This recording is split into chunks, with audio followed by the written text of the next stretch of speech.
Imaginez un homme élégant, intelligent, charmant, un homme que tout le monde apprécie, qui inspire confiance, et pourtant, derrière son sourire, se cache un monstre.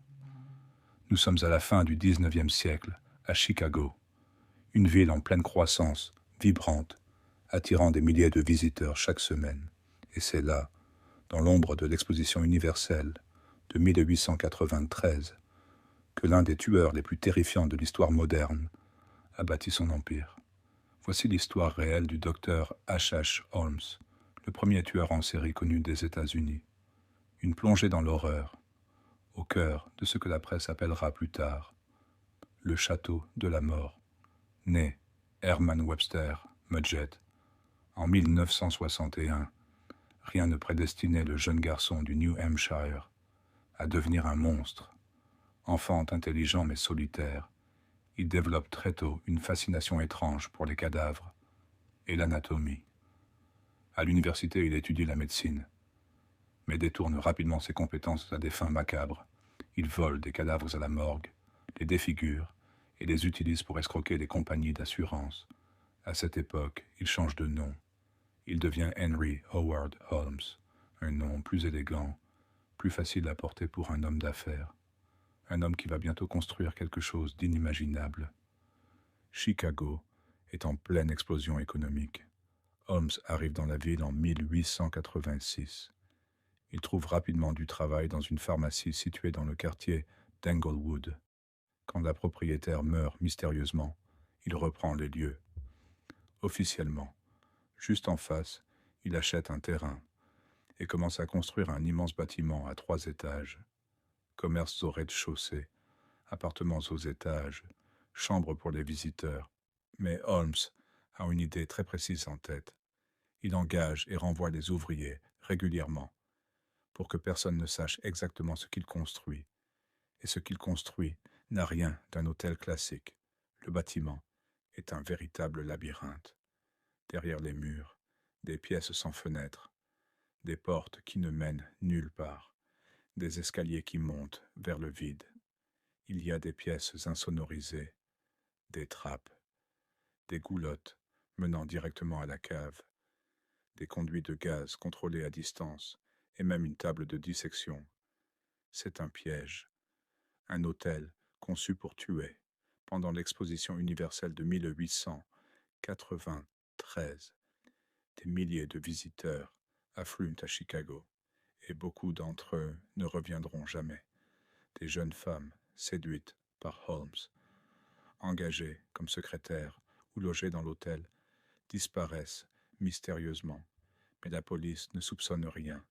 Holmes est charmant, bien habillé, un homme d'affaires respecté, et surtout, il change souvent d'identité. Holmes ne tue pas seulement pour le plaisir, il tue pour l'argent, la manipulation, la domination.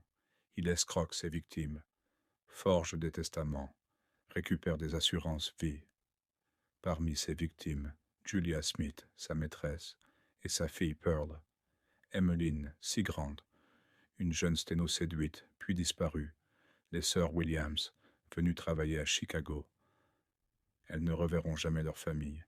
Holmes utilise parfois des chambres à gaz, parfois des chambres à piège.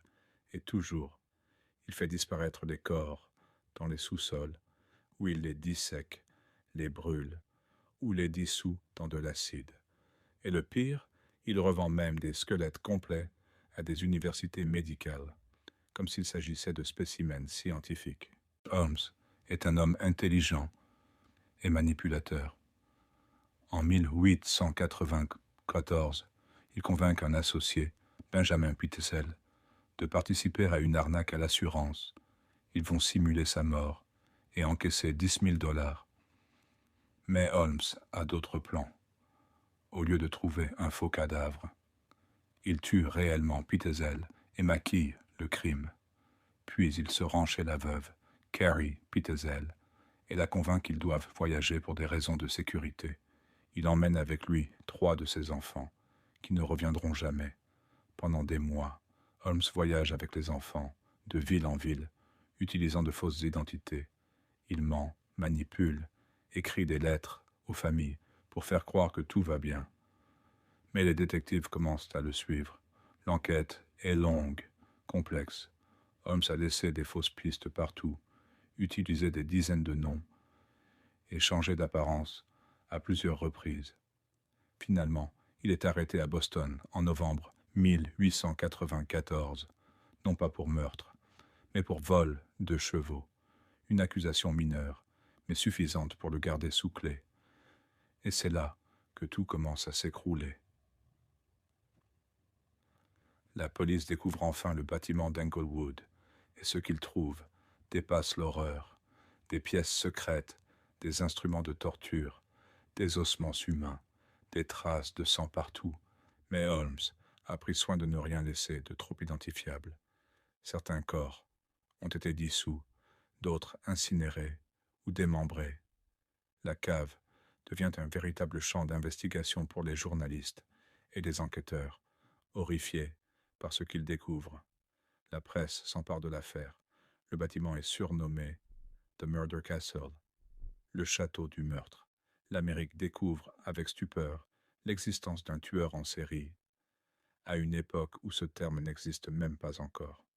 Holmes est jugé pour le meurtre de Benjamin Pitezel, mais très vite, on lui attribue plus de 20 meurtres. Lui, il avoue à la presse 27 meurtres, mais change plusieurs fois de version.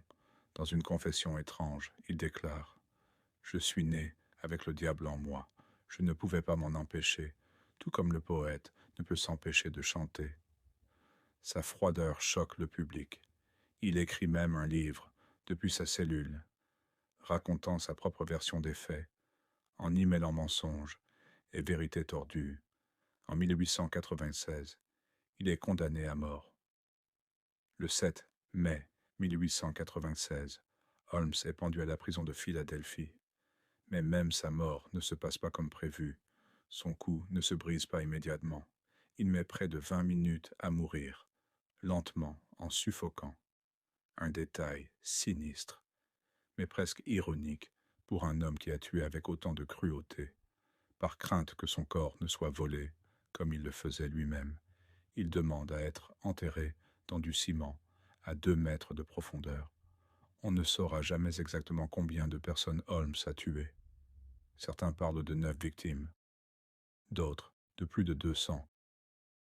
Son château a été détruit peu après son arrestation, ravagé par un incendie mystérieux. Aujourd'hui, à sa place, se trouve un bureau de poste, et certains employés affirment encore entendre des bruits étranges, ressentir des présences. Holmes restera à jamais une énigme monstrueuse, un homme à 2 visages, le médecin brillant et le tueur impitoyable, une figure glaciale du crime qui a écrit l'un des chapitres les plus sombres de l'histoire américaine. Merci d'avoir suivi cette plongée dans l'horreur. Si cette histoire vous a glacé le sang, abonnez-vous pour d'autres récits vrais, mystérieux et dérangeants. Ici, chaque semaine, les ténèbres prennent la parole.